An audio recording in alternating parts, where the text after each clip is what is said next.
What if I told you that what you call shyness isn't shyness at all? What if the label you've carried, the excuse you've used, the limitation you've accepted is actually masking one of the most powerful and learnable skill sets in human interaction? Every day, millions of people walk through life believing they're naturally introverted, socially awkward, or simply not good with people.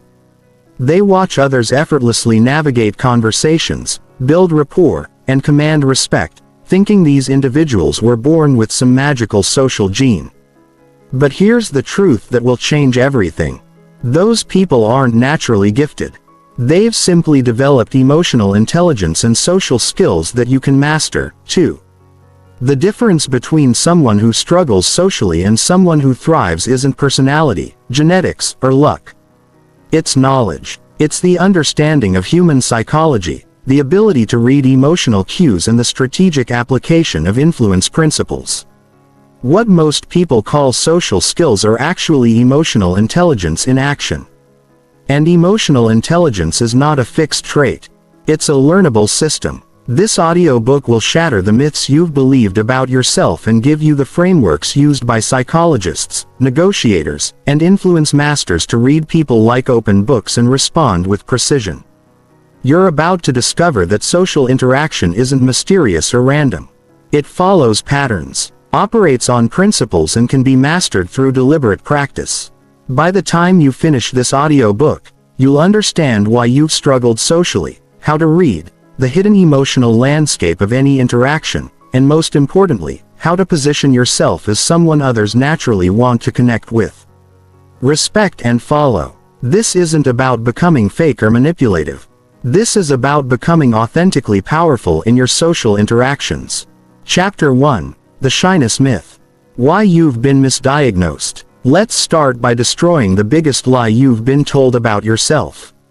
Society has created a convenient label called shyness that explains away social struggles. But this label is not only wrong, it's harmful. When you believe you're shy, you accept limitation as identity. You stop trying to improve because you think your social capacity is fixed by nature. The truth is far different. What people call shyness is actually a collection of underdeveloped skills masked by emotional reactivity. When you walk into a room and feel overwhelmed, that's not shyness speaking. That's your nervous system responding to a situation where you lack the tools to feel confident. When you struggle to join conversations, that's not a personality flaw. That's missing knowledge about how conversations actually work. Research in social psychology reveals that confidence in social situations comes from competence, not from some innate personality trait. The person who seems naturally charismatic has learned to read social cues, manage their emotional state, and respond appropriately to different personality types. They've developed what researchers call social cognitive abilities, which include emotional perception, emotional understanding, and emotional regulation. Here's what actually happens when you feel what you call shy. Your brain perceives a social situation as potentially threatening because you don't have reliable strategies for success. Your amygdala triggers a stress response, flooding your system with cortisol and adrenaline. This biochemical reaction makes you feel anxious, self-conscious, and withdrawn. But this isn't shyness. This is your brain trying to protect you from a situation where you lack competence. The most socially successful people understand this distinction. They know that social anxiety is simply feedback indicating areas where skills need development. Instead of accepting anxiety as evidence of limitation, they use it as a roadmap for growth. They ask themselves, what specific skill would make this situation feel manageable? What knowledge am I missing that would give me confidence here? Consider the difference between someone learning to drive and someone who's been driving for years. The new driver feels anxious, overwhelmed, and uncertain because they lack competence. The experienced driver feels relaxed and confident because they've developed automatic responses to driving situations. Social interaction follows the exact same pattern. The reason you've believed the shyness myth for so long is that our culture doesn't teach emotional intelligence as a learnable skill set. We treat social ability like a mysterious gift rather than a developed competency. Schools teach math, science, and reading. But they don't teach how to read facial expressions, how to calibrate emotional responses, or how to build rapport strategically. This educational gap creates a dangerous assumption.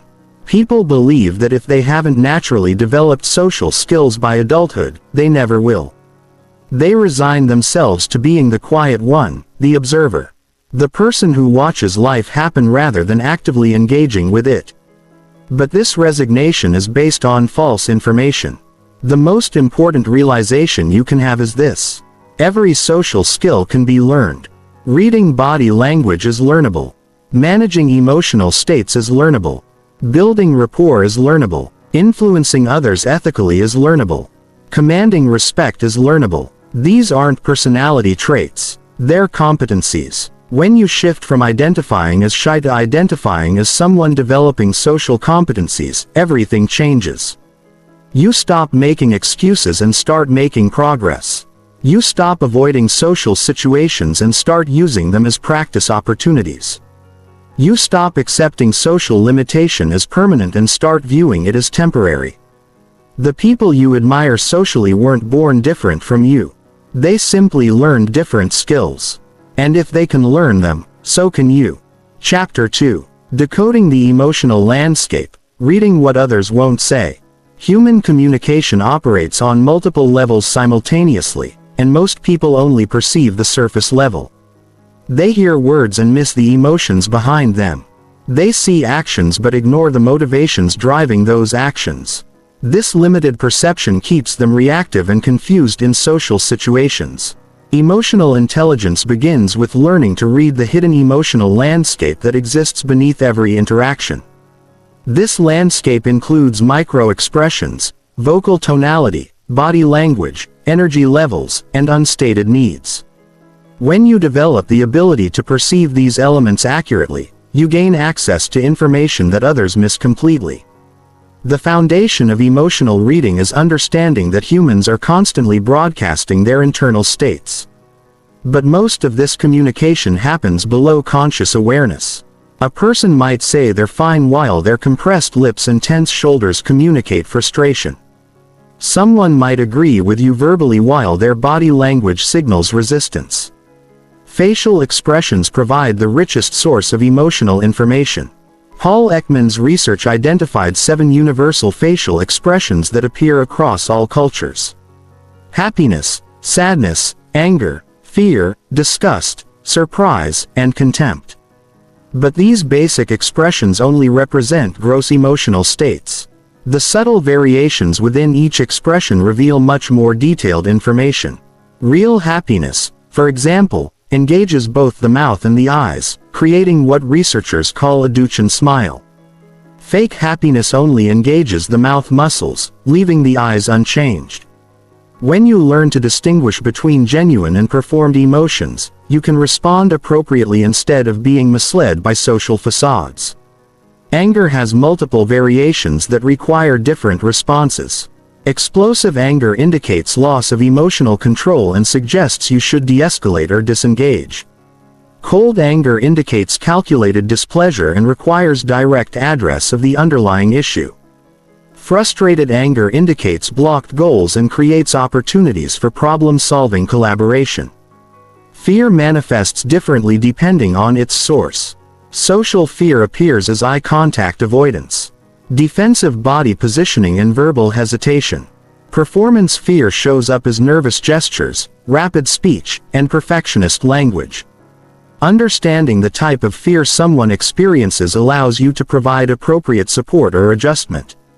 Vocal tonality carries emotional information that often contradicts verbal content. A person might use confident words while their voice wavers with uncertainty. Someone might speak aggressively while their tone reveals underlying hurt. Learning to separate tonal messages from verbal messages gives you access to what people are really communicating. Body language operates as an emotional barometer that updates constantly throughout interactions. Crossed arms might indicate defensiveness, but they might also indicate cold or comfortable positioning.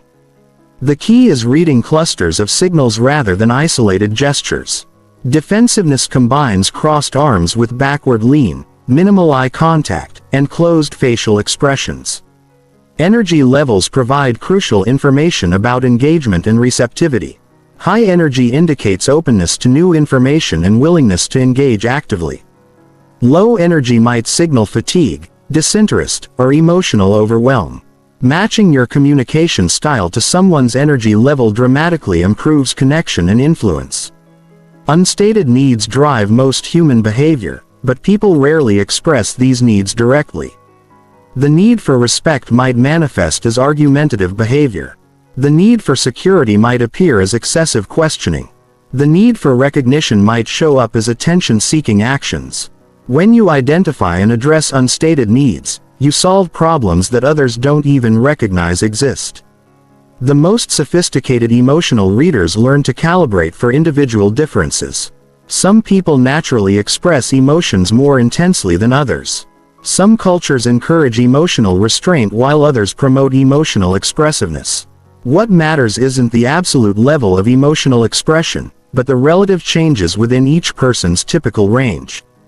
Developing emotional reading skills requires deliberate practice and systematic observation. Start by choosing one person you interact with regularly and focusing on their emotional patterns.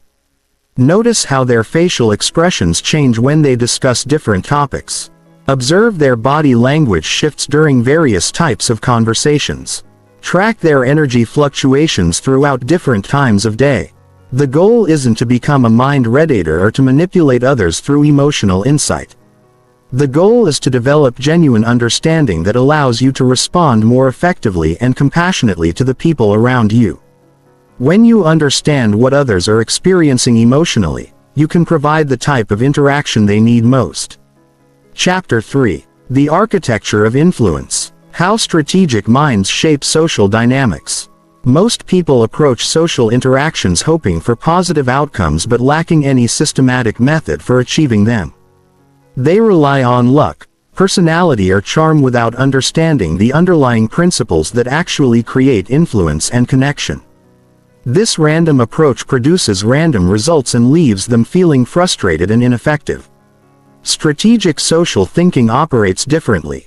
It recognizes that human behavior follows predictable patterns and that influence can be created through deliberate application of psychological principles. When you understand these principles and apply them systematically, you stop hoping for good outcomes and start engineering them. The foundation of strategic influence is reciprocity, one of the most powerful psychological drivers of human behavior. When someone receives value from you, they experience psychological pressure to provide value in return. This isn't manipulation, it's how humans maintain social balance and build trust. Strategic thinkers provide value first, creating natural opportunities for positive reciprocal responses. Value can be provided in multiple forms: emotional support, useful information, social connection, problem-solving assistance, or simply positive attention. The key is identifying what type of value each person needs most and delivering it authentically. Someone struggling with a decision needs clarity and perspective.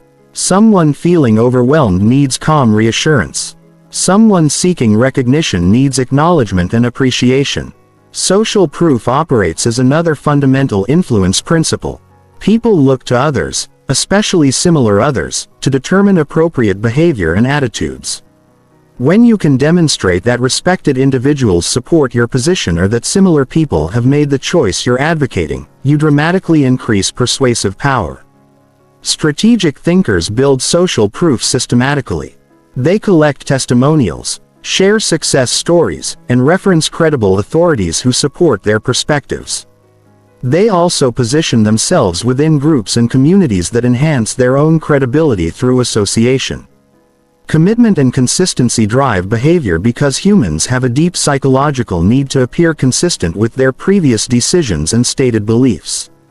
When someone makes a commitment, especially a public commitment, they experience internal pressure to follow through. Strategic influencers help others make small commitments that lead naturally toward larger desired behaviors. This principle explains why asking for agreement on small points before presenting larger requests increases success rates dramatically. It also explains why helping someone articulate their own reasons for a decision creates stronger commitment than providing external reasons. Authority influences behavior because humans have evolved to defer to expertise and legitimate power structures. However, authority must be established before it can be leveraged. Strategic thinkers build authority through demonstrating competence, sharing credentials, and consistently providing valuable insights. The most powerful form of authority is expertise authority, which comes from consistently knowing more about relevant topics than the people you're trying to influence. This requires continuous learning and staying ahead of trends in your areas of focus. Liking increases influence because people prefer to say yes to individuals they know and respect. But liking isn't about being likable in a superficial sense. Strategic liking is built through finding genuine commonalities, providing sincere compliments, and working toward shared goals. The most effective way to increase liking is through collaborative problem solving. When you work with someone to solve a challenge they care about, you create shared investment and mutual respect that transcends superficial social interaction. Scarcity motivates action because humans place higher value on opportunities that appear limited or exclusive. However, scarcity must be authentic to be ethical and effective. Strategic thinkers create genuine scarcity through limited availability, exclusive access, or time-sensitive opportunities. Understanding these influence principles allows you to structure interactions for optimal outcomes. Instead of hoping people will respond positively, you can create conditions that make positive responses more likely. Instead of leaving influence to chance, you can apply systematic approaches that produce consistent results. The most important aspect of strategic influence is maintaining ethical boundaries. These principles should be used to create mutual benefit, not to manipulate or exploit others.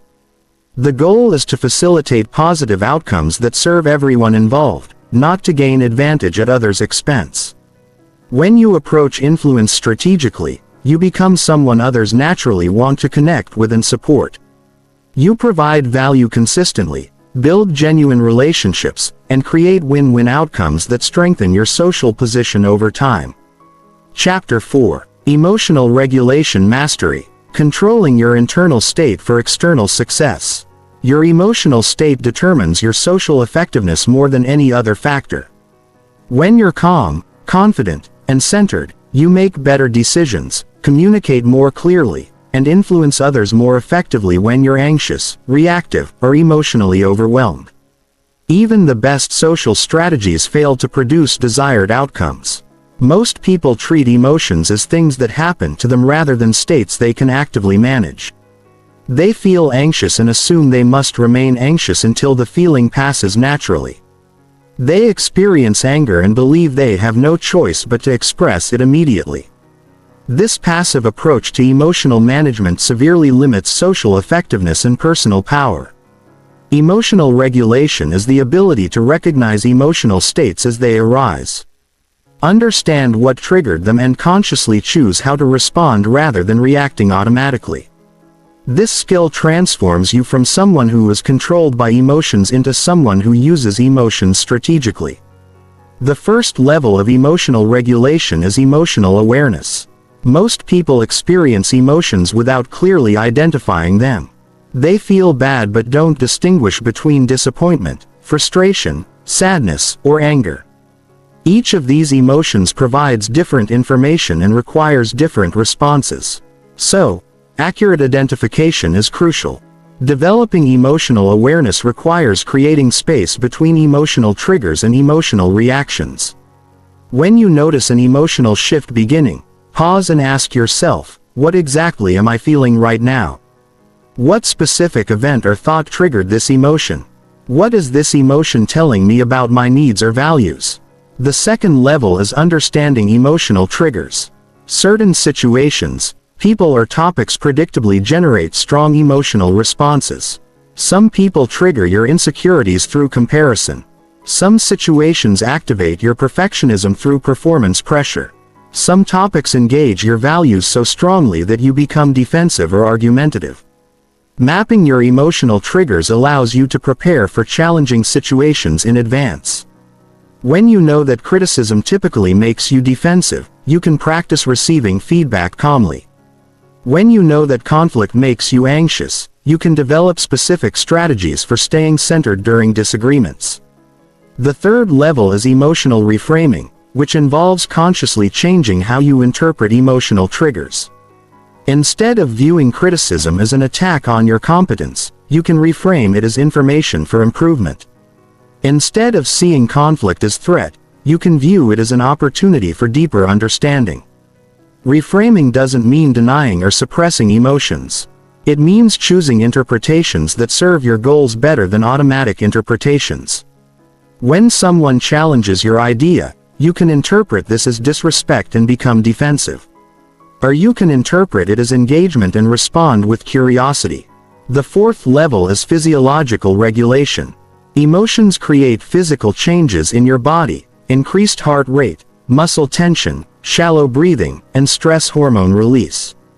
Learning to manage these physical responses gives you greater control over emotional experiences. Breathing techniques provide the most accessible method for physiological regulation. When you breathe deeply and slowly, you activate the parasympathetic nervous system, which naturally calms emotional arousal. The 478 technique, where you inhale for 4 counts, hold for 7 counts, and exhale for 8 counts, can reduce anxiety and anger within minutes. Progressive muscle relaxation helps release physical tension that accompanies emotional stress. Starting with your feet and moving upward, deliberately tense and then relax each muscle group. This process interrupts the physical component of emotional reactivity and creates space for conscious choice. The fifth level is strategic emotional expression. Once you can regulate your internal emotional state, you can choose how much and which aspects of your emotions to share with others. Sometimes expressing vulnerability builds connection. Sometimes maintaining composure demonstrates leadership. Sometimes showing passion inspires others. Strategic expression means matching your emotional display to your social objectives. In a negotiation, controlled intensity might be more effective than explosive anger. In a supportive conversation, gentle warmth might be more helpful than enthusiastic excitement. In a leadership situation, calm confidence might inspire more trust than visible stress. The highest level of emotional regulation is emotional leverage, where you use emotions as information and motivation rather than obstacles. Anger can signal violated values and motivate boundary setting. Fear can highlight important risks and encourage careful preparation. Frustration can indicate blocked goals and inspire creative problem solving. When you master emotional regulation, you become the person others turn to during crisis because they know you'll remain stable and thoughtful. You become more persuasive because people trust your judgment when it's not clouded by emotional reactivity. You become a better leader because you can inspire confidence through your own emotional stability. Chapter 5. Building Authentic Rapport. The Psychology of Deep Connection. Rapport is the foundation of all meaningful relationships and the prerequisite for genuine influence. Without rapport, your communications lack impact. Your requests get denied and your ideas get dismissed. With deep rapport, people listen more carefully, trust more readily, and support more willingly. Most people approach rapport building through superficial techniques, mirroring body language, finding common interests, or offering compliments. While these methods can create temporary connection, they don't build the deep rapport that transforms relationships and creates lasting influence. Authentic rapport emerges from genuine understanding, shared experiences, and mutual respect. It develops when people feel truly seen, heard, and valued for who they actually are rather than for who they pretend to be. This level of connection requires moving beyond surface-level interaction into meaningful communication about values, experiences, and aspirations. The foundation of authentic rapport is presence. When you give someone your complete attention, free from distractions and mental preoccupations, they feel valued in a way that's increasingly rare in our fragmented attention economy. Presence communicates respect, interest, and importance more powerfully than any words. Developing presence requires practicing focused attention during conversations. Put away electronic devices. Stop planning your next response while others are talking and resist the urge to multitask. Notice when your attention wanders and gently redirect it back to the person in front of you. Active listening builds rapport by demonstrating that you value the other person's thoughts and experiences enough to understand them fully. Active listening goes beyond hearing words to understanding emotions, motivations, and meanings. It involves asking clarifying questions, reflecting back key points, and exploring topics that matter to the other person. The most powerful form of active listening is empathic listening, where you try to understand not just what someone is saying but how they're experiencing their situation. When someone shares a challenge, instead of immediately offering solutions, first seek to understand their emotional experience. How do they feel about the situation? What aspects concern them most? What outcomes would provide relief or satisfaction? Vulnerability creates rapport by demonstrating authenticity and inviting reciprocal openness. When you share something genuine about yourself, especially something that reveals challenge or growth, you create space for others to be authentic as well. This mutual authenticity forms the basis for deep connection. Strategic vulnerability involves sharing personal information that's relevant to the relationship and appropriate for the context. In professional relationships, you might share challenges you've overcome or lessons you've learned. In personal relationships, you might reveal fears, hopes, or meaningful experiences that shaped your perspective. Value alignment creates profound rapport because it taps into fundamental human needs for belonging and meaning. When you discover that someone shares your core values, you feel understood at a deeper level than shared interests can provide. Someone who shares your commitment to growth, integrity, or service becomes naturally attractive as a relationship partner. Identifying value alignment requires asking questions that reveal what matters most to people. What motivates them to work hard? What types of behavior do they find most frustrating in others? What accomplishments make them feel most proud? What changes would they most like to see in the world? Shared experiences build rapport through creating common reference points and emotional bonds.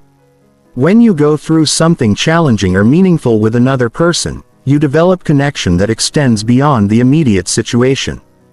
This explains why team-building activities, collaborative projects, and mutual support during difficulties create lasting relationships.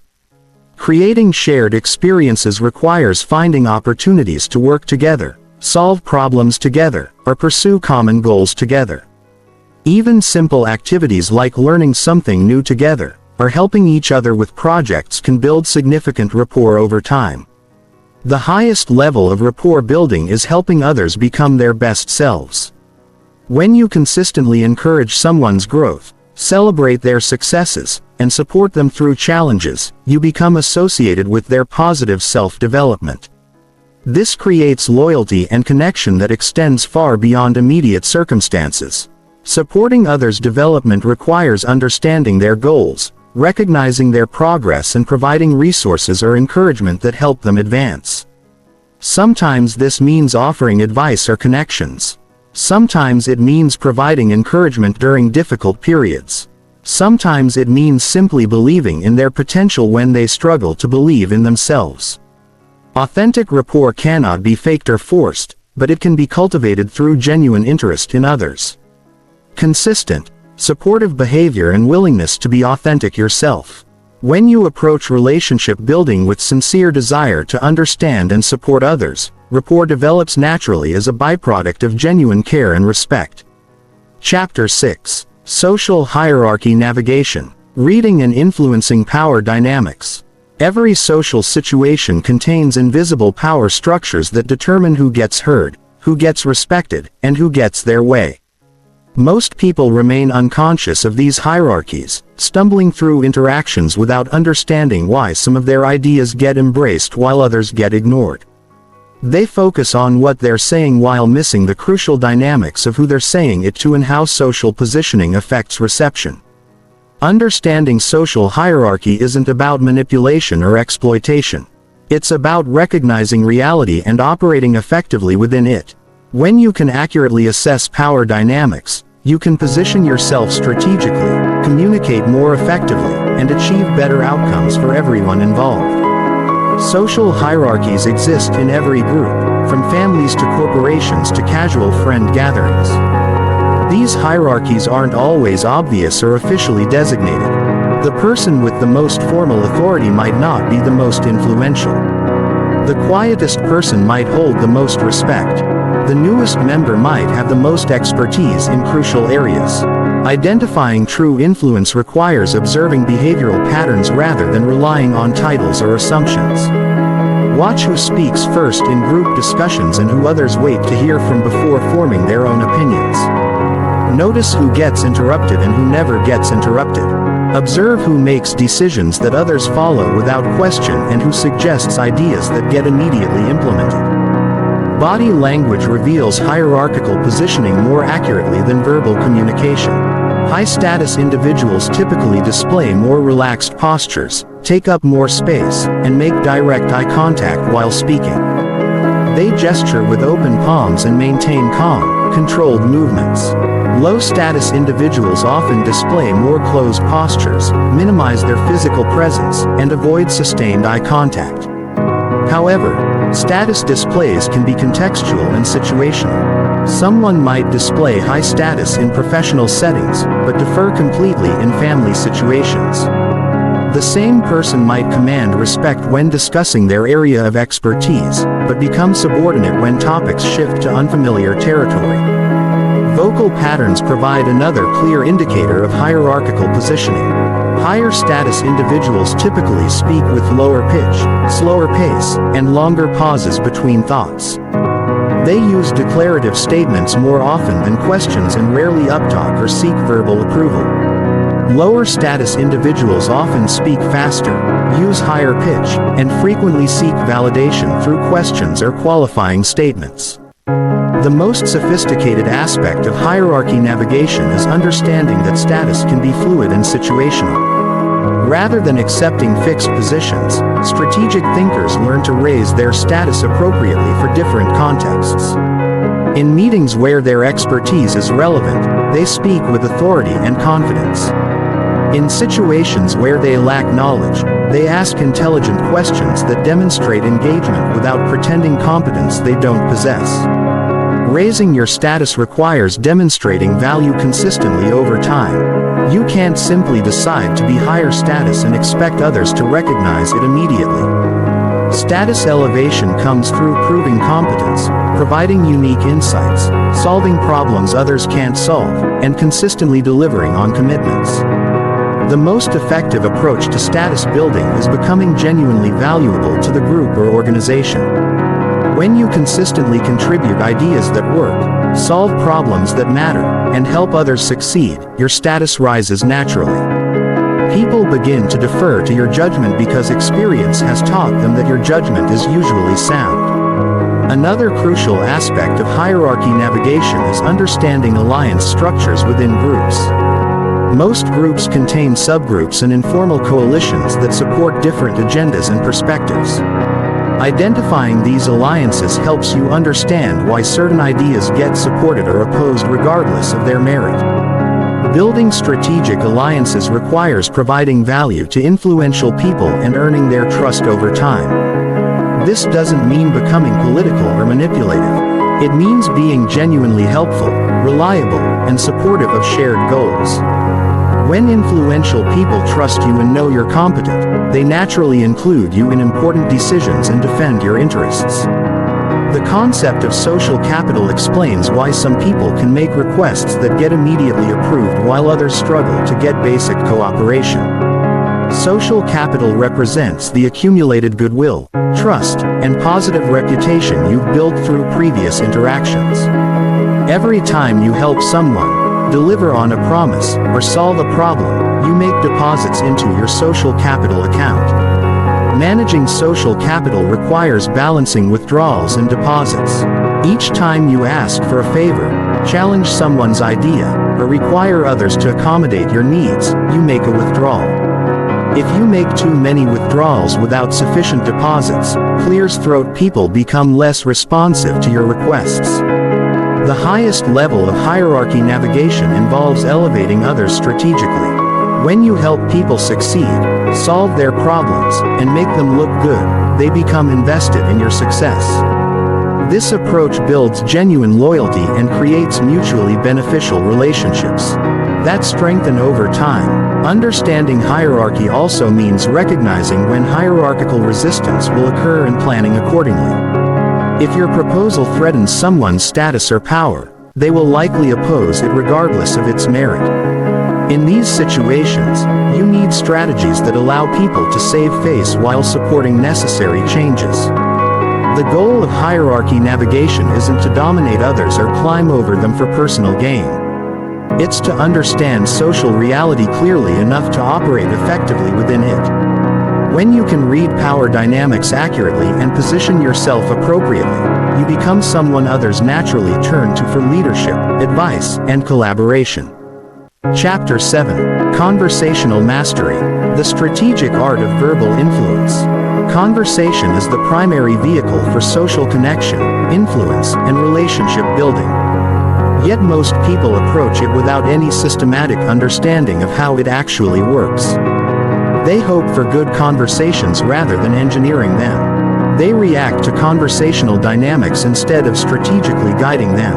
Mastering conversation requires understanding that dialogue operates on multiple levels simultaneously.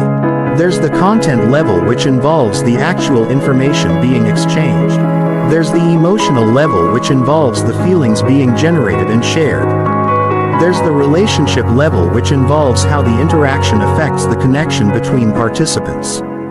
And there's the influence level, which involves how the conversation shapes attitudes, decisions, and future behavior. Strategic conversationalists learn to operate effectively on all these levels simultaneously. They provide valuable content while managing emotions, strengthening relationships, and creating positive influence. This multidimensional approach transforms ordinary exchanges into powerful relationship building and influence opportunities. The foundation of conversational mastery is asking questions that create engagement rather than interrogation. Most people ask superficial questions that generate superficial responses. How was your weekend? Fine. How's work going? Okay. These exchanges provide no real connection or useful information. Powerful questions probe deeper layers of experience, motivation, and meaning. Instead of asking someone about their job, ask what aspects of their work energize them most. Instead of asking about their weekend, ask what they did that felt most satisfying or meaningful. These questions invite people to share more interesting and authentic parts of their experience. The best conversation facilitators use a questioning technique called progressive deepening, where each question builds on the previous response to explore topics more thoroughly. If someone mentions they enjoyed a particular project at work, you might ask what made that project especially engaging. If they mention the collaborative aspect, you could explore what makes collaboration work well for them. This approach demonstrates genuine interest while helping people articulate thoughts and feelings they might not have previously examined. When you help someone understand their own motivations and preferences more clearly, you provide real value that makes them want to continue the conversation. Strategic listening involves paying attention not just to what people say, but how they say it and what they don't say. The topics someone discusses enthusiastically reveal their passions and values. The subjects they avoid or dismiss quickly indicate areas of discomfort or disinterest. The emotions that appear when discussing different topics show what matters most to them. Calibrating your communication style to match the other person's preferences dramatically improves conversational effectiveness. Some people prefer detailed explanations while others want concise summaries. Some enjoy philosophical discussions while others focus on practical applications. Some need time to process ideas while others think out loud through dialogue. Recognizing these preferences requires observing how people respond to different types of input. When you share a detailed explanation, do they engage enthusiastically or seem overwhelmed? When you ask about abstract concepts, do they light up or redirect toward concrete examples? Adjusting your approach based on these responses creates much more satisfying interactions for both participants. The rhythm and flow of conversation matters as much as its content. Good conversations have a natural ebb and flow with periods of intense engagement alternating with quieter reflection. They include pauses that allow ideas to settle and moments of levity that maintain emotional balance. Managing conversational flow requires reading energy levels and adjusting accordingly. When someone seems mentally fatigued, shifting to lighter topics, or creating natural ending points, shows consideration and social awareness. When energy is high and engagement is strong, diving deeper into meaningful topics maximizes the opportunity for connection. Storytelling represents one of the most powerful conversational tools because stories engage emotions, create shared experiences, and make abstract concepts concrete and memorable. People remember stories long after they forget facts or arguments. They feel connected to storytellers who share meaningful experiences authentically. Effective storytelling requires structure, relevance, and emotional resonance. Good stories have clear beginnings, middles, and ends. They include enough detail to create vivid mental images without becoming tedious. They connect to themes or topics that matter to the listener and reveal something meaningful about the storyteller. The most powerful stories are those that demonstrate vulnerability, growth, or learning. When you share a story about overcoming a challenge, learning from a mistake, or discovering something important about yourself, you invite others to share their own meaningful experiences. Conversational influence happens through strategic agreement building. Instead of trying to convince people through argument, master conversationalists find areas of natural agreement and build from there. They identify shared values, common goals, or mutual interests and use these as foundations for exploring areas where perspectives might initially differ. This approach works because people are much more receptive to new ideas when they feel understood and respected. When you demonstrate that you genuinely comprehend their perspective before sharing your own, they're more likely to consider your viewpoint fairly. Handling disagreements skillfully separates conversational masters from average communicators. Instead of becoming defensive or argumentative when someone disagrees with them, skilled conversationalists get curious about the disagreement. They ask questions to understand the other person's reasoning and look for valid points within different perspectives. Snorts, this doesn't mean abandoning your own convictions or agreeing with everything others say. It means creating space for different viewpoints to coexist and finding ways to bridge differences constructively. Often apparent disagreements dissolve when people understand each other's underlying concerns and motivations. The conclusion of conversations affects how people remember and feel about the entire interaction.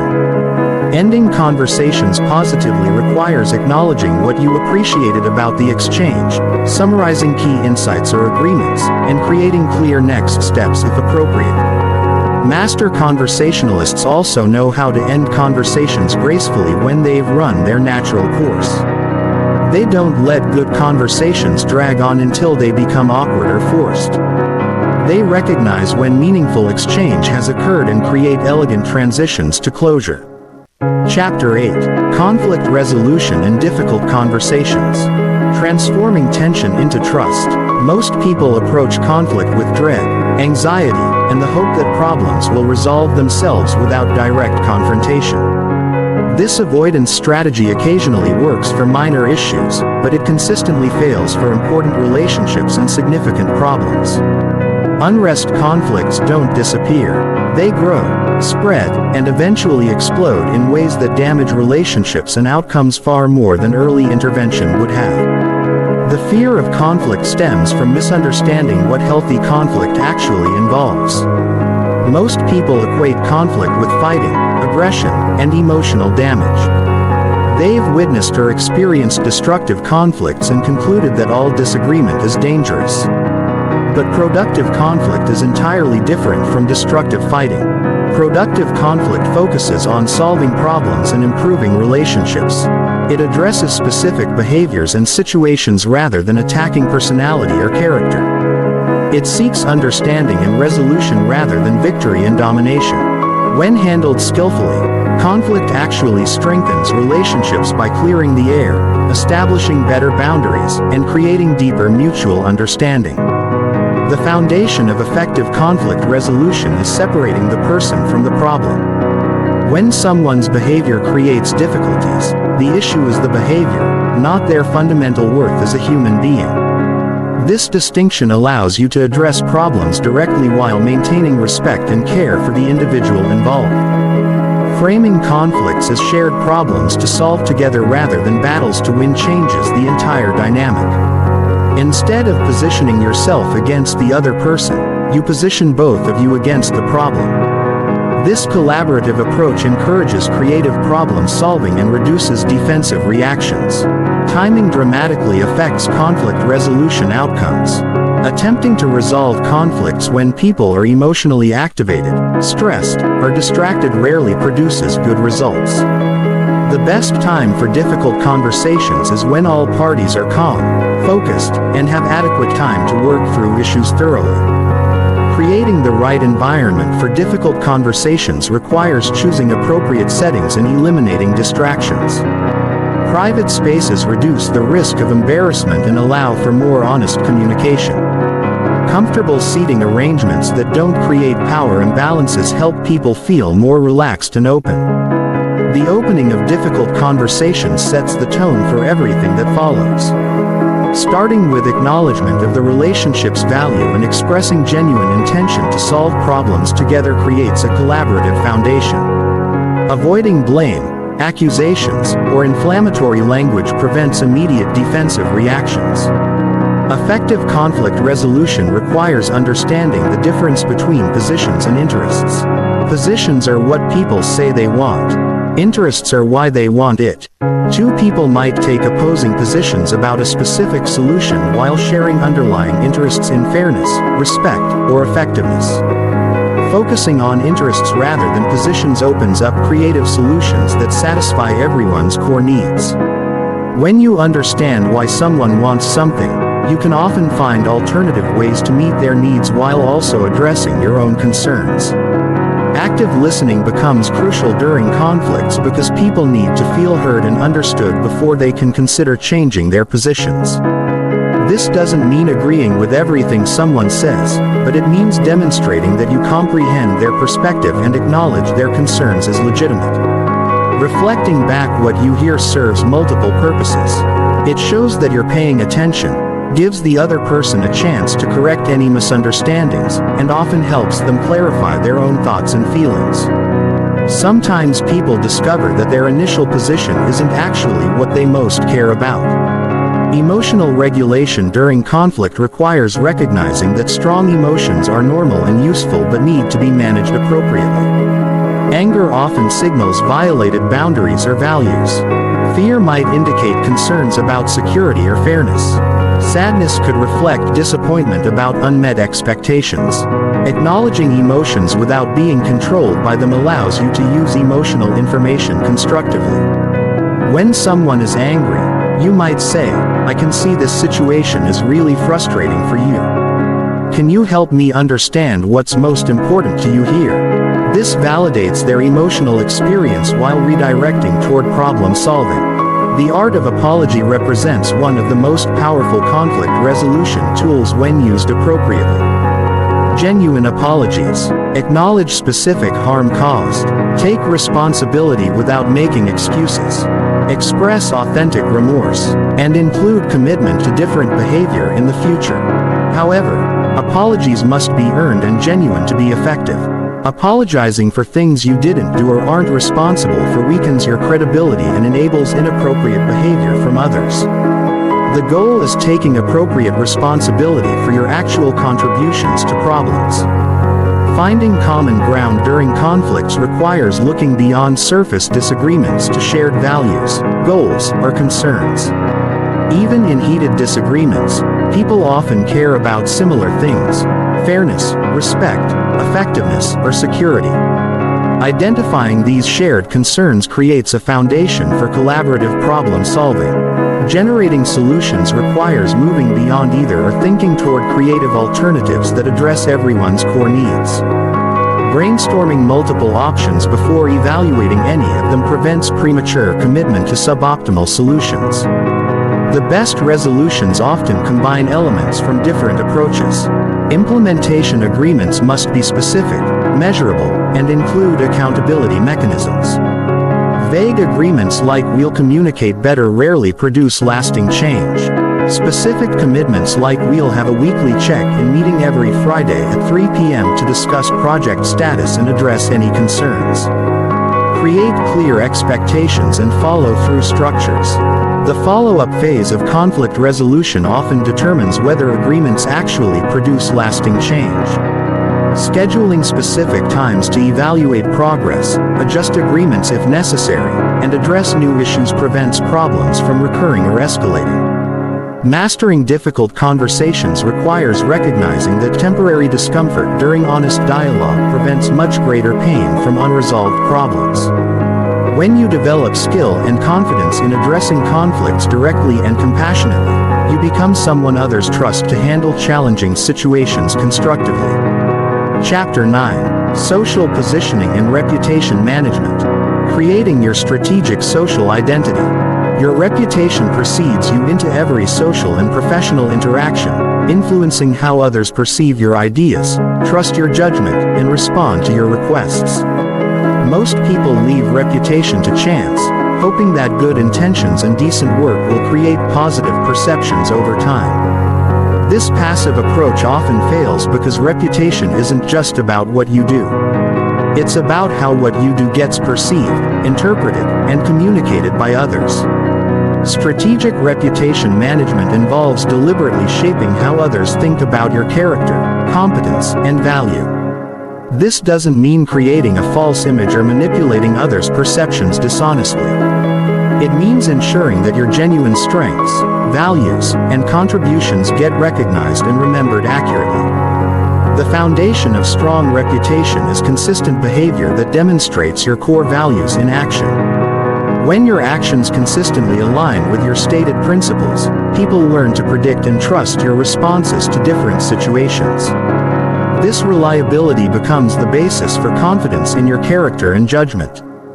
Building reputation requires understanding that different audiences value different qualities. In professional settings, competence, reliability, and strategic thinking might be most important. In social settings, warmth, humor, and supportiveness might carry more weight. In leadership situations, vision, decisiveness, and integrity often matter most. The key is not becoming a different person for different audiences, but emphasizing different aspects of your authentic self based on what each situation requires.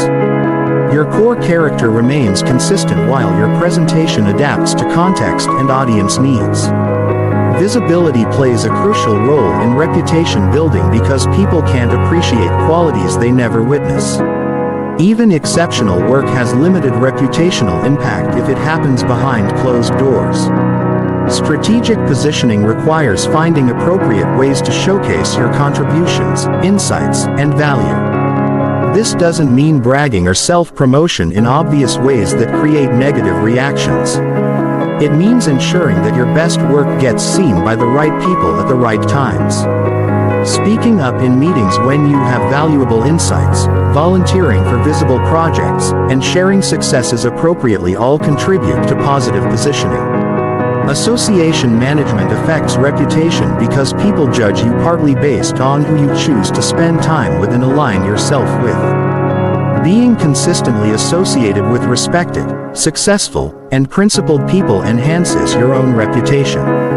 Conversely, regular association with people known for poor judgment, unreliability, or questionable ethics can damage your standing even if you personally maintain high standards. This doesn't mean being superficial in your relationships or dropping friends who go through difficult periods. It means being thoughtful about professional associations and understanding how different relationships might affect others' perceptions of your judgment and values.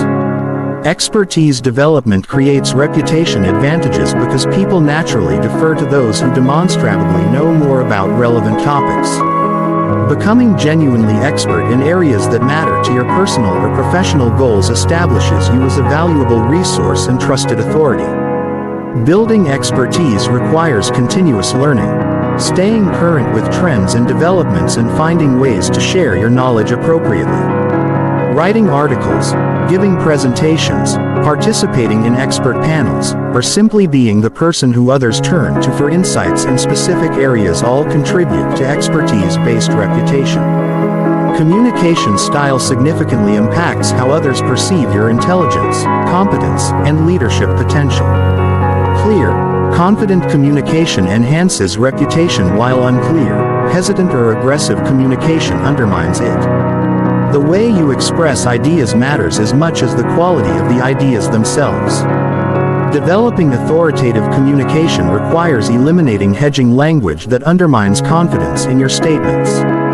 Instead of saying, "I think maybe we should consider possibly trying this approach," say, "I recommend we implement this approach because it addresses our main challenges effectively." However, authoritative communication must be balanced with appropriate humility and openness to other perspectives. The goal is confident expression of your views, not arrogant dismissal of alternative possibilities. Crisis management represents a crucial reputation skill because how you handle difficult situations often defines how others perceive your character and capabilities. People forget many routine interactions, but they remember how you responded during pressure, conflict, or failure. Effective crisis management requires taking appropriate responsibility without unnecessary self-blame, focusing on solutions rather than problems, and maintaining calm professionalism even under stress. When you handle crisis well, you actually strengthen your reputation because people see evidence of your character under pressure. The concept of reputation maintenance involves protecting the positive reputation you've built while continuing to strengthen it over time. This requires consistent behavior, careful attention to how your actions might be perceived, and quick correction of any misunderstandings that might damage your standing. Long-term reputation building requires understanding that reputation is like a bank account. Every positive interaction, successful project and demonstration of good character makes deposits. Every mistake, conflict, or disappointing outcome makes withdrawals. Maintaining a positive balance requires consistently making more deposits than withdrawals. The most sophisticated aspect of reputation management is understanding how reputation creates opportunities. When you're known for specific strengths and qualities, people naturally think of you for relevant opportunities. Strong reputation becomes a competitive advantage that opens doors, creates partnerships, and generates support for your initiatives. Strategic reputation building also involves helping others succeed and build their own positive reputations. When you consistently support others' growth, celebrate their successes and help them overcome challenges, you become associated with positive outcomes and generous character. This approach creates a network of people who are invested in your success because you've been invested in theirs. Chapter 10. Group Dynamics and Social Leadership. Influencing Collective Behavior. Understanding group dynamics represents the difference between being swept along by collective behavior and strategically influencing group outcomes.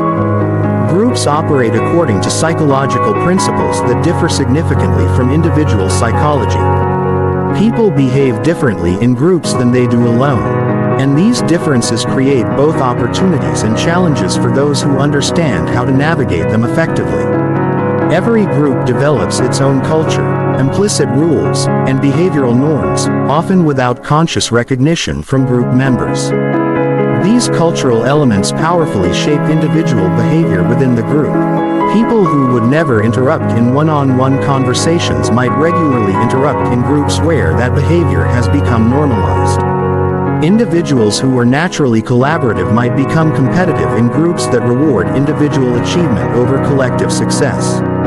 Understanding these cultural dynamics allows you to recognize which behaviors will be rewarded or punished within specific groups and adjust your approach accordingly. More importantly, it enables you to influence the development of group culture in directions that serve everyone more effectively. Social leadership within groups doesn't require formal authority or designated positions. It emerges from understanding group needs and consistently providing value that helps the group achieve its objectives. Social leaders become influential because they solve problems others can't solve, facilitate collaboration others can't create, and provide direction. When groups become uncertain or fragmented, the foundation of social leadership is reading group energy and emotional states accurately. Groups, like individuals, have moods that shift based on recent events, external pressures, and internal dynamics.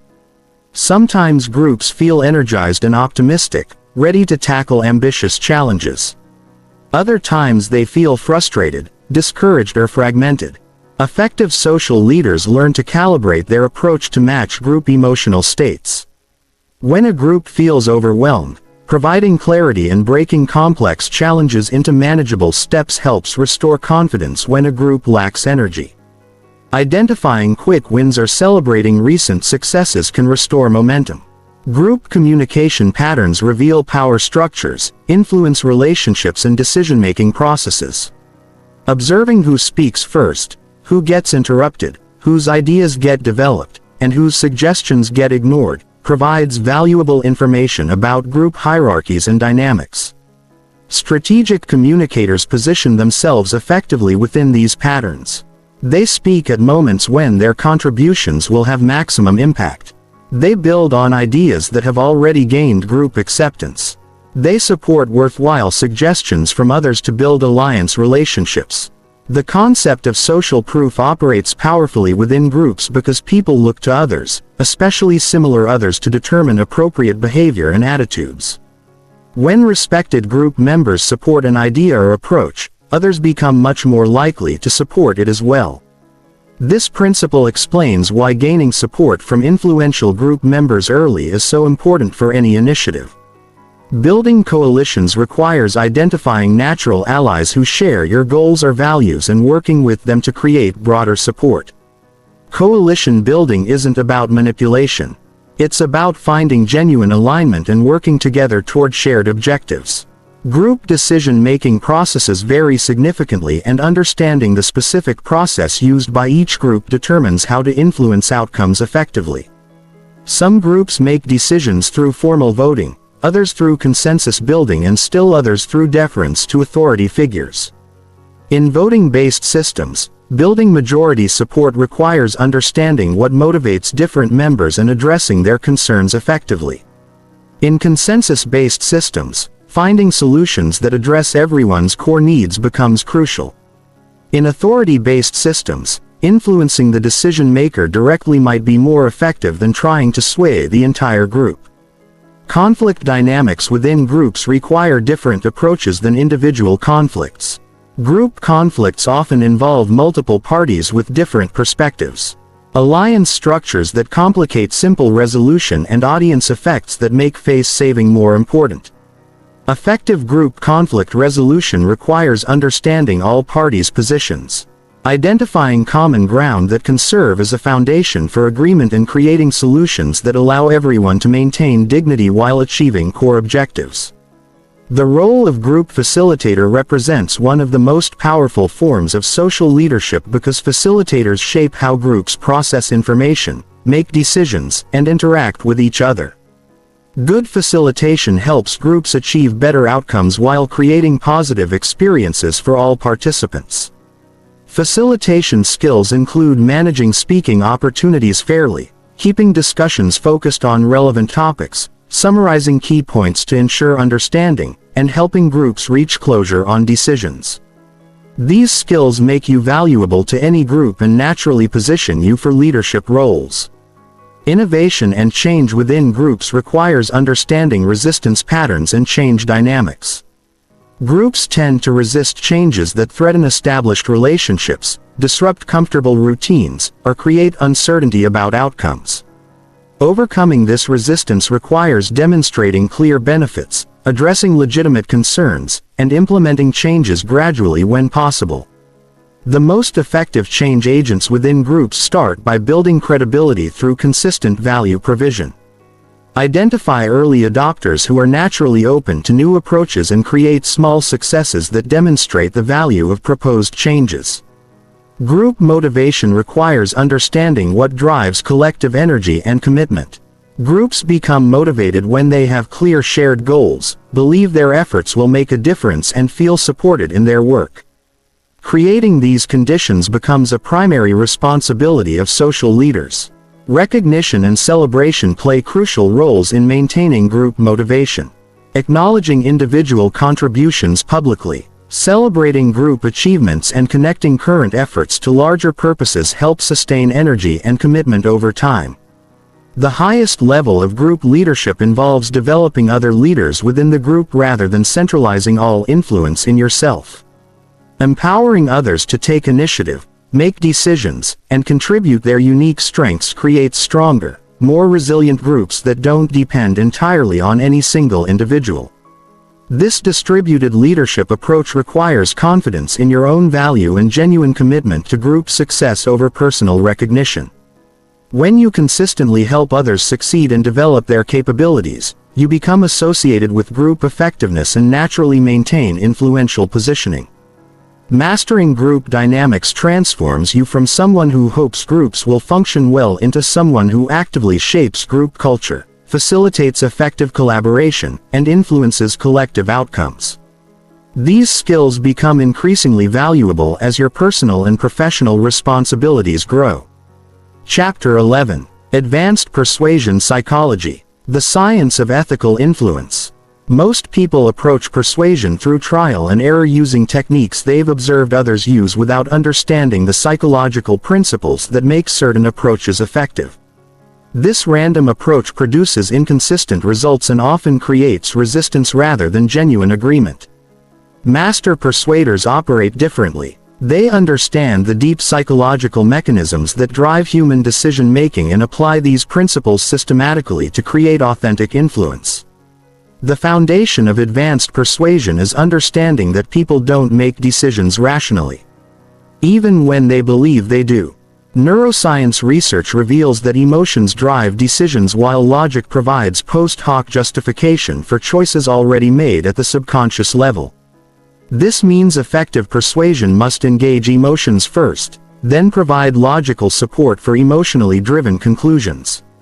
Emotional engagement requires understanding what people truly care about beneath their surface statements. Someone might say they want the most cost-effective solution, but their real concern might be avoiding risk or maintaining their reputation for good judgment. Someone might claim they need more information before deciding, but their actual hesitation might stem from fear of making the wrong choice. Identifying these deeper emotional drivers requires asking questions that probe beneath initial responses. Instead of accepting someone's first explanation for their position, explore what they're hoping to achieve or avoid. What would success look like from their perspective? What concerns them most about different approaches? What experiences have shaped their thinking about similar situations? The principle of cognitive dissonance explains why people resist changing their minds even when presented with compelling evidence that contradicts their existing beliefs. When new information conflicts with established positions, people experience psychological discomfort that they typically resolve by rejecting the new information rather than changing their positions. Advanced persuaders work with cognitive dissonance rather than against it. Instead of directly contradicting existing beliefs, they help people discover inconsistencies within their own thinking. They ask questions that reveal gaps between stated values and actual behavior or between different beliefs the person holds simultaneously. This approach allows people to change their minds without feeling defeated or embarrassed. They reach new conclusions through their own reasoning process rather than being forced to accept external arguments. This self-persuasion creates much stronger commitment than externally imposed position changes. The concept of mental models provides another powerful persuasion tool. Everyone interprets new information through existing mental frameworks developed through education, experience, and cultural conditioning. When your message aligns with someone's existing mental models, they accept it easily. When it conflicts with their frameworks, they resist or reject it automatically. Effective persuasion requires either working within existing mental models or gradually expanding them to accommodate new possibilities. This might involve using analogies that connect unfamiliar concepts to familiar experiences, providing case studies that demonstrate how similar people successfully adopted new approaches, or breaking complex changes into smaller steps that feel manageable. Social proof operates as one of the most powerful persuasion principles because humans are fundamentally social creatures who look to others for guidance about appropriate behavior and attitudes. When people see that others, especially similar others, have made certain choices or hold certain beliefs, they become much more likely to adopt those same positions. Strategic persuaders collect and present social proof systematically. They gather testimonials from credible sources, document success stories from relevant examples, and create opportunities for people to observe others making desired choices. They understand that showing is more powerful than telling. When it comes to demonstrating that change is both possible and beneficial, the timing of persuasive efforts dramatically affects their success. People are more receptive to new ideas when they're experiencing dissatisfaction with current situations, facing deadlines that require decisions, or encountering opportunities that align with their goals. Attempting persuasion when people feel comfortable with the status quo rarely produces significant results. Recognizing optimal timing requires understanding the natural rhythms of decision-making in different contexts. Organizations often become more open to change after experiencing setbacks or when new leadership creates opportunities for fresh approaches. Individuals frequently become more receptive to personal changes during life transitions or after significant experiences that shift their perspectives. The framing of choices influences decisions more than the actual content of those choices. The same option can be presented as avoiding loss or achieving gain as maintaining security or pursuing opportunity as following best practices or pioneering innovative approaches.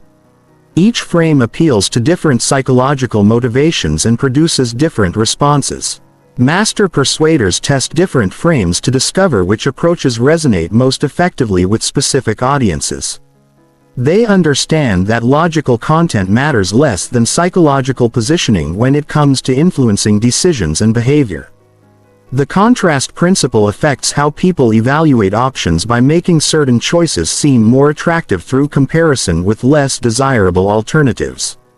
When you present a moderate request after first making a larger request, the moderate option appears more reasonable. By contrast, when you demonstrate problems with current approaches before proposing solutions, your alternatives seem more appealing. Using contrast ethically requires ensuring that the comparisons you create reflect genuine differences rather than artificial manipulations. The goal is helping people recognize true value and make better decisions, not tricking them into choices that don't serve their interests. Advanced persuasion also involves understanding and addressing the specific concerns that prevent people from making desired changes. Some people resist because they doubt the benefits will justify the costs. Others hesitate because they fear failure or judgment from others. Still, others avoid change because they lack confidence in their ability to implement new approaches successfully. Effective persuaders diagnose resistance sources accurately and address them directly. They provide evidence that demonstrates benefits, share stories that reduce fear of failure, and offer support systems that increase confidence in successful implementation. The highest level of persuasion involves helping people persuade themselves by creating experiences that allow them to discover desired conclusions through their own observation and reasoning.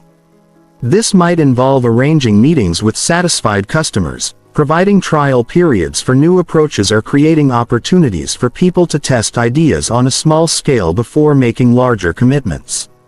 When people reach conclusions through their own experience, they feel ownership of those decisions and become much more committed to following through. This experiential persuasion creates lasting change because it's based on personal discovery rather than external pressure. Chapter 12. Network Building and Strategic Relationship Management. Creating your circle of influence. Your network determines the opportunities you encounter, the resources you can access, and the influence you can exercise in both personal and professional contexts. Most people approach networking passively, hoping that good relationships will develop naturally through proximity and shared activities. While organic relationships certainly have value, strategic network building requires more intentional effort to create connections that provide mutual benefit over time. The foundation of strategic networking is understanding that valuable relationships are built on consistent value exchange rather than one-time interactions. Instead of collecting business cards or social media connections, focus on developing relationships where you regularly provide value to others and they provide value to you. This creates sustainable networks based on genuine mutual interest rather than superficial social obligations. Value provision in networking doesn't require having significant resources or expertise. You can provide value through making strategic introductions between people who should know each other, sharing relevant information or opportunities you encounter, offering support during challenging periods, or simply providing thoughtful perspective on problems others are facing. The key is identifying what each person in your network needs most and looking for ways to help them achieve their goals. When you consistently help others succeed, they naturally become invested in your success as well. This creates positive relationship dynamics that strengthen over time rather than deteriorating through neglect. Strategic network building requires understanding different types of relationships and cultivating each type appropriately. Core relationships include your closest personal and professional connections who provide significant ongoing support and collaboration. These relationships require substantial time and emotional investment but provide the greatest return in terms of opportunities, resources, and personal satisfaction. Active relationships include people you interact with regularly for specific purposes, colleagues on current projects, members of professional organizations, neighbors in your community, or friends with shared interests. These relationships require consistent but moderate investment and provide steady value through information sharing, collaboration opportunities, and social support. Dormant relationships include people from your past who you don't currently interact with regularly, but who might become valuable again under different circumstances. Former colleagues, classmates, neighbors from previous communities, or friends from different life phases. Maintaining loose contact with dormant ties requires minimal effort, but can provide significant value when circumstances change. Weak ties, contrary to intuition, often provide the most valuable new opportunities because they connect you to information and resources that don't circulate within your existing network. The person you meet briefly at a conference might introduce you to a career opportunity that your close colleagues never hear about. The acquaintance from a different industry might have insights that solve a problem your usual advisors can't address. Cultivating weak ties requires being genuinely curious about people you encounter in various contexts and maintaining light but consistent contact over time. This might involve connecting with interesting people on professional social media platforms, attending diverse events where you meet people from different backgrounds, or participating in activities that expose you to new communities. Digital networking tools have transformed relationship management by making it easier to maintain contact with larger numbers of people over time. However, digital connection without meaningful interaction creates the illusion of networking without its substance. The goal is using technology to facilitate genuine relationships, not to replace personal interaction with automated communication. Effective digital networking requires personalizing your communications, sharing valuable content that's relevant to your connection's interests, engaging meaningfully with others' content, and using online interactions to arrange offline meetings when possible. The digital tools are most valuable when they support and enhance personal relationships rather than substituting for them. Geographic networking involves building relationships within your physical location as well as maintaining connections across different regions. Local networks provide immediate opportunities for collaboration, support, and resource sharing. They also create community connections that enhance quality of life and provide stability during transitions. Global networks provide access to diverse perspectives, international opportunities, and resources that aren't available locally. They also create backup options and alternative pathways that increase resilience and flexibility in your personal and professional development. Industry or field-specific networking connects you with people who share professional interests, challenges, and opportunities. These relationships provide access to job opportunities, collaboration possibilities, expertise development, and industry insights that help you stay current with trends and developments. Cross-industry networking connects you with people from different professional backgrounds who might offer fresh perspectives on common challenges, introduce you to different approaches and methodologies, or provide opportunities for career transitions and skill development. The concept of network diversity ensures that your relationships include people with different backgrounds, perspectives, experiences, and resources. Homogeneous networks, while comfortable, limit the range of opportunities and insights available to you. Diverse networks provide access to broader information, different problem-solving approaches, and more varied opportunities. Building network diversity requires intentionally seeking relationships with people who differ from you in terms of age, cultural background, industry experience, expertise areas, personality types, and life experiences. This doesn't mean collecting diverse people like trophies, but genuinely valuing different perspectives and actively learning from people whose experiences differ from your own. Relationship maintenance requires systematic attention over time because relationships deteriorate without ongoing investment. This doesn't mean constant communication, but it does mean periodic contact that demonstrates continued interest and care. The frequency and intensity of contact should match the importance and closeness of each relationship. Strategic relationship maintenance involves tracking important events in people's lives, remembering details from previous conversations, acknowledging achievements and milestones, offering support during difficulties, and sharing opportunities or information that might be valuable to them. Network activation means knowing when and how to request support, advice, or opportunities from your network without damaging relationships through excessive demands. Effective network activation requires understanding each person's expertise and resources, making specific rather than vague requests, offering reciprocal value, and expressing genuine appreciation for help received. The highest level of strategic networking involves helping others build their networks by making strategic introductions, including people in relevant opportunities and facilitating connections that serve multiple parties. When you become known as someone who helps others expand their networks, you naturally become more central to expanded network structures and more valuable to all your connections. Chapter 13. Micro-expressions and Body Language Mastery. Reading the hidden signals. Human communication operates simultaneously on verbal and nonverbal channels, with nonverbal signals often providing more accurate information about true thoughts, feelings, and intentions than spoken words. While people can control their verbal communication fairly easily, nonverbal expressions occur more automatically and reveal authentic emotional states that individuals might prefer to conceal. Learning to read these nonverbal signals accurately provides a significant advantage in all social interactions. You can detect when someone agrees with your proposal but has unstated concerns. You can recognize when apparent cooperation masks underlying resistance. You can identify genuine enthusiasm versus polite interest. This information allows you to adjust your approach in real time to address hidden issues and improve outcomes. Facial expressions provide the richest source of emotional information because the face contains more muscles dedicated to expression than any other part of the body.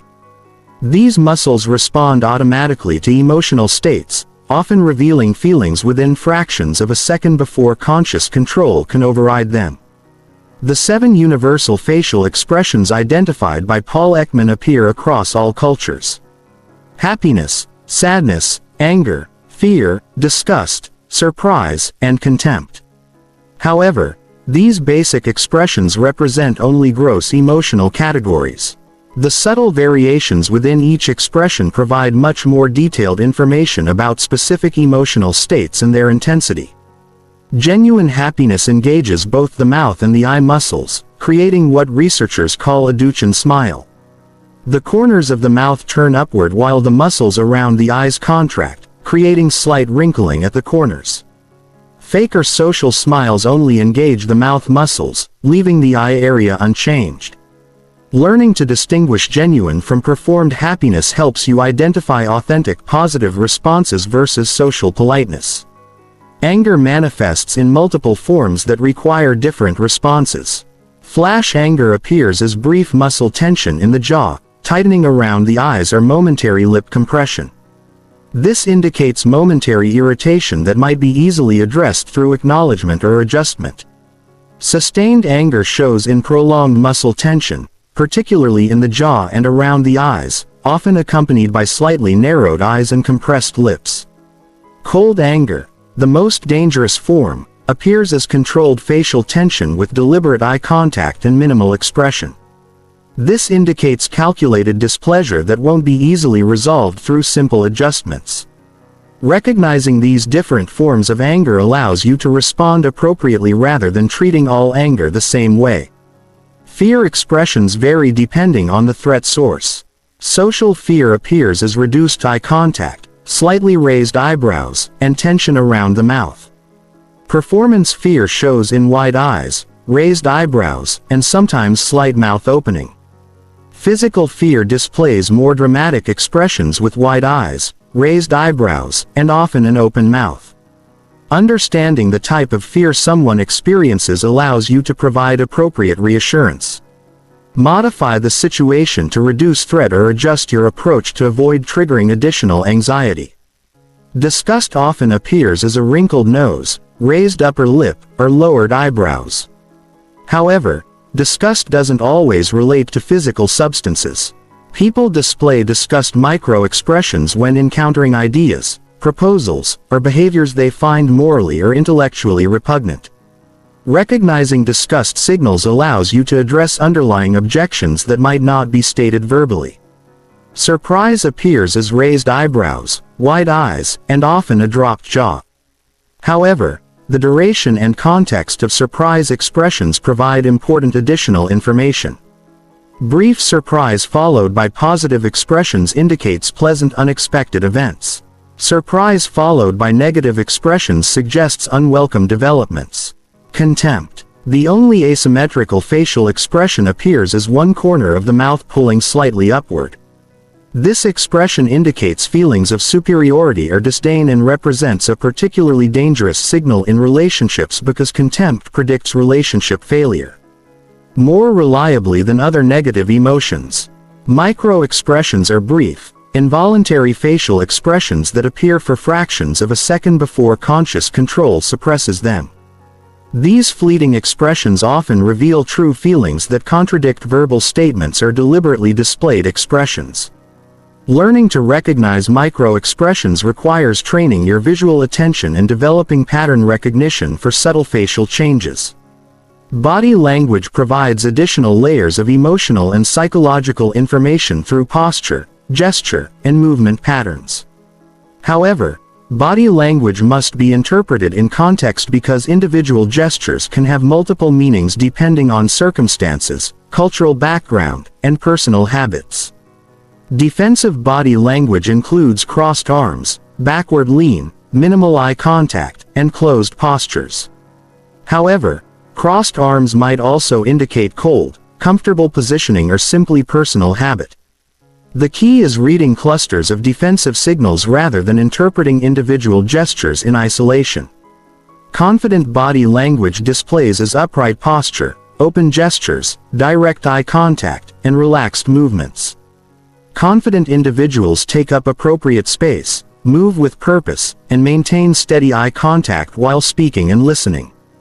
Nervous energy appears through fidgeting, rapid movements, touching the face or neck, and restless positioning. However, some people naturally move more than others. So the key is noticing changes from someone's baseline behavior rather than absolute levels of movement. Vocal tonality carries emotional information that often contradicts verbal content. Stress appears in higher pitch, faster pace, and tension in the voice. Confidence manifests as lower pitch, measured pace, and clear articulation. Deception often involves vocal changes such as higher pitch, hesitations, or overprecise pronunciation. The concept of baseline behavior is crucial for accurate nonverbal reading. Everyone has natural patterns of expression, movement, and vocal tone that represent their normal state. Significant deviations from baseline behavior indicate emotional changes that deserve attention. Establishing baseline requires observing someone during neutral, comfortable situations before trying to interpret their behavior during important interactions. This gives you reference points for recognizing when their nonverbal communication changes in response to specific topics or situations. Cultural differences affect nonverbal communication significantly. Eye contact patterns, personal space preferences, gesture meanings, and expression intensity vary across cultures. What appears confident in one culture might seem aggressive in another. What seems respectful in one context might appear evasive elsewhere. Effective nonverbal reading requires adjusting for cultural background while looking for universal patterns that appear across different groups. Basic emotions appear similarly across cultures, but their appropriate expression and intensity vary significantly. The integration of verbal and nonverbal information requires paying attention to both channels simultaneously and noting when they align or contradict each other. When verbal and nonverbal messages match, you can feel confident about the communication's accuracy. When they contradict, the nonverbal information usually provides more reliable insight into true thoughts and feelings. Developing nonverbal reading skills requires deliberate practice and systematic observation. Start by focusing on one person you interact with regularly and paying attention to their expression patterns during different types of conversations. Notice how their facial expressions, body language, and vocal tone change when discussing different topics or experiencing different emotional states. The goal isn't to become a human lie detector or to judge others based on their nonverbal signals. The goal is developing genuine understanding that allows you to respond more effectively and compassionately to the people around you. When you can read what others are experiencing beyond their words, you can provide more appropriate support, address unstated concerns, and build stronger relationships. Chapter 14. Digital Age Social Intelligence. Navigating Virtual Relationships and Online Influence. The digital revolution has fundamentally transformed social interaction, creating new opportunities for connection while introducing unprecedented challenges for building authentic relationships and exercising ethical influence. Understanding how to operate effectively in digital social environments requires adapting traditional social intelligence principles to virtual contexts while developing new skills specific to online interaction. Digital communication removes many nonverbal cues that provide crucial information in face-to-face interactions. Without access to facial expressions, body language, and vocal tone, misunderstandings become more common, and relationships require different approaches to develop trust and connection. Text-based communication relies heavily on word choice, timing, and context to convey emotional information that would be immediately apparent in person. The asynchronous nature of much digital communication creates additional complexity because responses don't happen in real time. This delay allows for more thoughtful communication, but also creates opportunities for misinterpretation when context gets lost or assumptions fill gaps between messages. Learning to communicate clearly and completely in digital formats requires different skills than verbal conversation. Social media platforms create new forms of social dynamics that blend public and private communication. Posts and comments exist in quasi-public spaces where audience awareness affects how people present themselves and respond to others. Understanding these audience dynamics is crucial for effective social media interaction and influence. Personal branding in digital environments requires consistency across multiple platforms while adapting content and tone to different audience expectations. Your professional network might expect formal industry-focused content while your personal connections might prefer casual lifestyle-oriented posts. Successful digital presence management involves maintaining authentic core identity while adjusting presentation for different contexts. The concept of digital reputation operates differently from in-person reputation because online content persists indefinitely and can be easily shared beyond original audiences. A single poorly considered post or comment can damage reputation in ways that would be impossible in purely offline contexts. This permanence requires more careful consideration of all digital communications. Building digital relationships requires finding ways to create genuine connection despite technological barriers. This might involve video calls that provide visual cues missing from text communication, voice messages that convey emotional tone, or thoughtful written communication that demonstrates real understanding and interest in others. The quality of digital relationships depends more on consistency and authenticity than frequency of contact. Regular, genuine interactions create stronger connections than sporadic bursts of activity. This means developing sustainable approaches to digital relationship maintenance that you can maintain over time. Online influence operates through different mechanisms than in-person influence because trust develops through accumulated digital interactions rather than physical presence. Digital influence builders must demonstrate expertise, consistency, and genuine value provision over extended periods to develop the credibility that creates influence opportunities. Content creation becomes a primary vehicle for digital influence because valuable content attracts attention, demonstrates expertise, and provides opportunities for meaningful interaction. However, effective content creation requires understanding audience needs, platform algorithms, and engagement patterns that determine whether content reaches intended audiences. The democratization of information distribution through digital platforms means that influence increasingly comes from providing unique insights, curating valuable information, or facilitating connections rather than controlling access to resources. Digital influence leaders succeed by becoming valuable nodes in information and relationship networks. Digital networking requires different strategies than in-person networking because initial connections often happen without prior relationships or mutual contacts. Cold outreach through digital platforms can be effective when it provides genuine value and demonstrates authentic interest in potential connections. However, digital networking also requires filtering through larger volumes of low-quality connection attempts.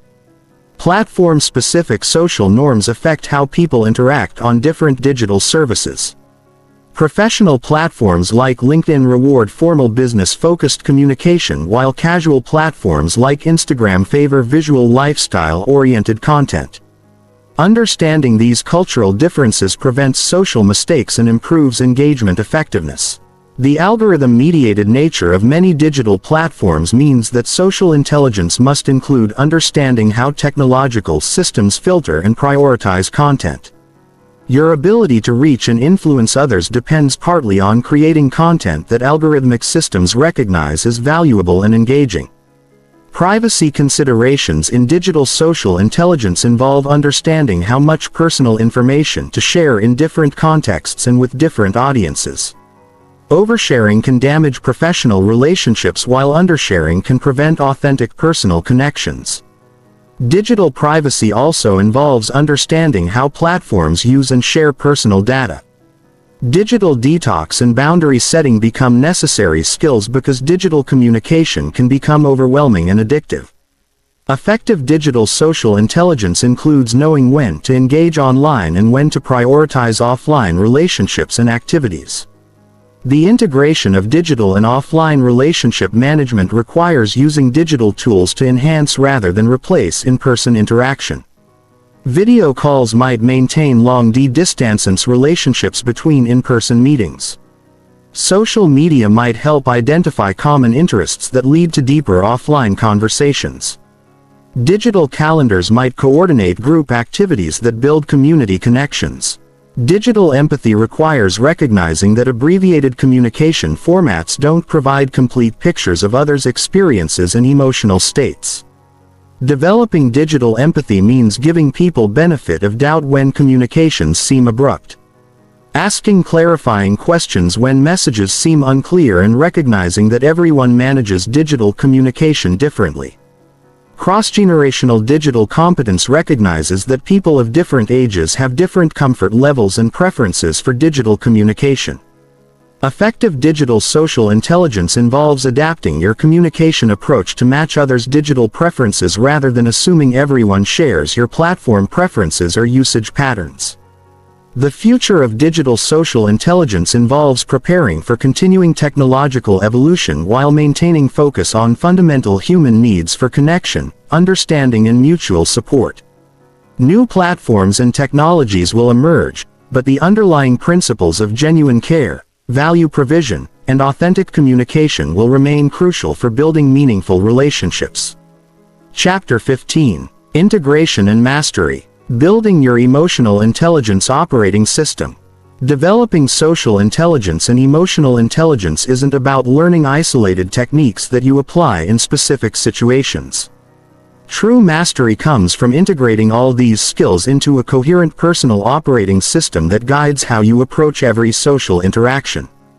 This integration transforms you from someone who consciously applies social techniques into someone who naturally operates from a place of genuine social competence and emotional wisdom. The foundation of integration is self-awareness that extends beyond recognizing your emotions to understanding your patterns, triggers, and default responses in different social situations. This meta-awareness allows you to notice when you're falling into unproductive patterns and consciously choose more effective approaches. Developing this level of self-awareness requires regular reflection on your social interactions. After important conversations, meetings, or social events, spend time analyzing what went well and what could have been improved. Notice patterns in your reactions to different types of people or situations. Identify the circumstances that bring out your best social performance and those that trigger your least effective responses.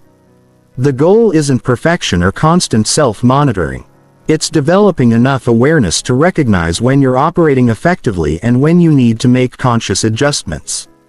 This awareness becomes the foundation for continuous improvement and adaptive response to new social challenges. Personal values alignment ensures that your social skills serve authentic purposes rather than manipulative ones. Your enhanced ability to read others, influence outcomes, and manage relationships must align with genuine care for others' well-being and commitment to mutual benefit. Without this ethical foundation, social skills become tools for exploitation rather than instruments for positive impact. Clarifying your values requires understanding what you actually care about beyond social success or personal advancement. What kind of impact do you want to have on others? What type of relationships do you want to build? How do you want to be remembered by the people who interact with you? These deeper questions provide guidance for how to use social competence ethically. Systematic skill development involves identifying your current strengths and weaknesses across all areas of social intelligence and creating deliberate practice plans for continued growth. Different people naturally excel in different areas. Some might be strong at reading emotions but weak at managing conflict. Others might excel at group dynamics but struggle with one-on-one rapport building. Honest self-assessment requires seeking feedback from trusted friends, colleagues or mentors who can provide accurate perspective on your social effectiveness. Sometimes our self-perceptions don't match how others experience our behavior. External feedback helps calibrate self-awareness and identify blind spots that limit effectiveness. The concept of adaptive expertise means developing the ability to adjust your approach based on situational requirements rather than using the same social style in every context. Different situations require different aspects of social intelligence. Crisis situations might require emotional regulation and clear communication. Creative collaborations might need rapport building and conflict resolution. Leadership opportunities might demand strategic influence and group dynamics management. Developing adaptive expertise requires building competence across all areas of social intelligence while maintaining the flexibility to emphasize different skills as circumstances require. This prevents you from being effective only in narrow social contexts and allows you to contribute value across diverse situations. Practice integration involves finding opportunities to apply multiple social intelligence skills simultaneously in real-world situations. Instead of practicing emotional reading in isolation, find conversations where you can practice reading emotions while also building rapport and exercising strategic influence. This integrated practice develops the ability to operate effectively on multiple levels simultaneously. The best practice opportunities often arise in situations that matter to you personally or professionally. Volunteer for leadership roles that require group dynamics management. Take on projects that involve difficult conversations and conflict resolution. Seek opportunities to mentor others, which requires advanced listening, empathy, and developmental support. Feedback loops create continuous improvement by helping you understand the results of your social choices and adjust accordingly. This requires paying attention to how others respond to your communication style, noting which approaches generate positive outcomes and identifying patterns in your social effectiveness. Creating formal feedback loops might involve asking trusted colleagues or friends for periodic input on your communication effectiveness. It might include tracking outcomes from important conversations or presentations. It could involve journaling about social interactions to identify patterns and improvement opportunities. Environmental optimization involves arranging your life and work situations to support your best social performance. Some people are more effective in smaller groups while others thrive in larger social gatherings. Some perform best in structured situations while others excel in informal contexts. Understanding your optimal social environments allows you to seek those situations when possible and prepare more thoroughly for challenging contexts. This doesn't mean avoiding difficult social situations, but it means being strategic about when and how you engage with them. If you're naturally introverted, you might schedule demanding social events when your energy is highest and build in recovery time afterward. If you struggle with conflict, you might prepare more thoroughly for difficult conversations and seek support from others who can help you navigate challenging dynamics. Continuous learning involves staying current with research in psychology, neuroscience, and social behavior while also learning from your ongoing experiences with different people and situations. Social intelligence is an evolving field with new insights emerging regularly about how relationships work, how influence operates, and how emotional regulation can be improved. Reading books, attending workshops, and participating in professional development related to social skills contributes to ongoing growth. However, the most valuable learning often comes from relationships with people who model excellent social intelligence and from challenging situations that force you to develop new capabilities. The integration of social intelligence into your identity means moving from thinking of these skills as techniques you apply to seeing them as natural expressions of who you are. When social competence becomes integrated into your identity, you stop consciously trying to use social skills and start naturally operating from a place of genuine care, effective communication, and ethical influence. This integration takes time and requires consistent practice across many different situations. The goal isn't becoming perfect at social interaction, but developing enough competence and confidence to handle whatever social challenges arise in your personal and professional life. The ultimate measure of social intelligence mastery isn't how well you can manipulate others or how popular you become. It's how effectively you can build meaningful relationships, contribute positively to group dynamics, resolve conflicts constructively, and help others feel understood and valued. When you can consistently create positive outcomes for yourself and others through skillful social interaction, you've achieved genuine social intelligence mastery. Your journey towards social intelligence mastery is unique because it builds on your individual strengths, addresses your specific challenges, and serves your particular goals and values. The frameworks and principles in this audiobook provide structure for that development. But the actual growth happens through your commitment to continuous learning, ethical application, and genuine care for the people you interact with every day. Remember that social intelligence isn't about becoming someone different from who you are. It's about becoming the most effective, authentic, and positively impactful version of yourself in relationship with others. This journey of development enriches not only your own life but also the lives of everyone who has the privilege of meaningful interaction with.